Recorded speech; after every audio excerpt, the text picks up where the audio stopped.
How's it going, everyone? John here in Properties Options here. So the local file is going to be what is on your physical computer.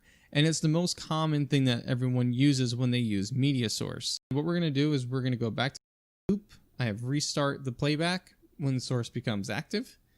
I have the use the hardware decoding when available.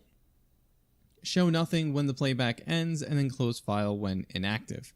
So this really montage and from the very beginning, versus if you stopped where it was, then it will pick back up where it was. So if you don't want it to start from the beginning, then you're going to uncheck the restart playback. And then using the hardware decoding when available, that's fine. You can leave that checked.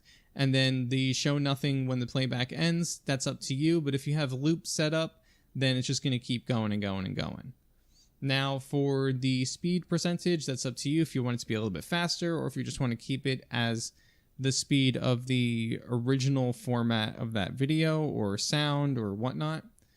As for your YUV color, this I really honestly cannot tell the difference between partial and full, so it really just matters up to you on which one you would prefer.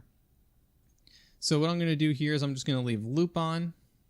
And I'm going to go and do this. Now, there's not a lot to it, so for this one to be in continuous motion, it's just kind of seeing like where the gears and everything kind of stop on the screen. Because what I'm going to do here is I'm going to show you what I just did. So it's moving, it's moving, it's moving. It's kind of going in. I'll wait for it to go in a little bit. Go in. There we go. So we're going to stop there. And we're going to come back. And it's already kind of where it was. So we can do that. We come back. So it's kind of hard to capture it just because it's such a short video, but it's in loop motion and everything. So restarting the playback, it's moving when the source becomes active. I have that unchecked. So if I have that checked again, and then we kind of wait. So then I start it. See now how it's doing that again? See how it just keeps restarting it? It's pushing outwards every time I restart it. That's kind of where I meant by like it would start from like where the beginning of the video was, if that kind of helps you guys understand a little bit more. But I mean, that's pretty much how the media source works. Again, if you add in other stuff, like if you're adding in like an MP3 or anything like that. So if we add in like MP3 or an MP4 file or anything like that, what's going to happen is the MP3 information is going to go down here.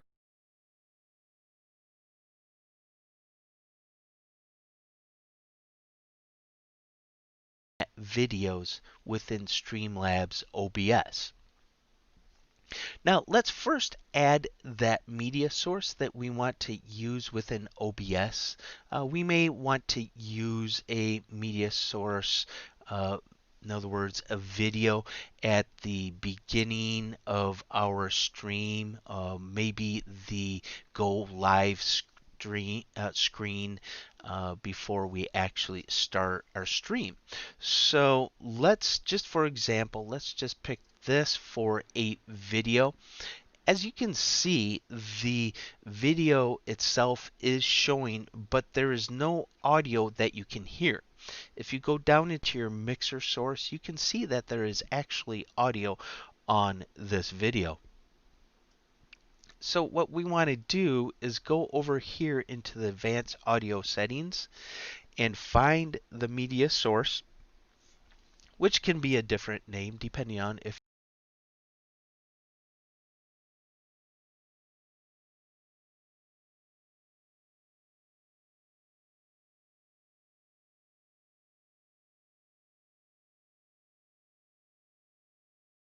you change it or not.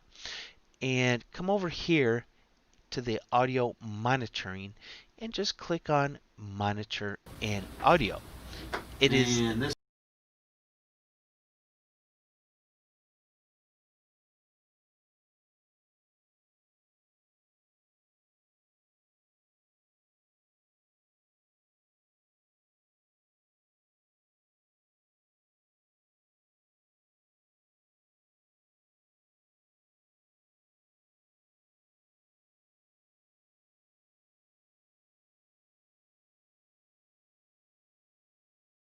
that simple. This tightening down nicely.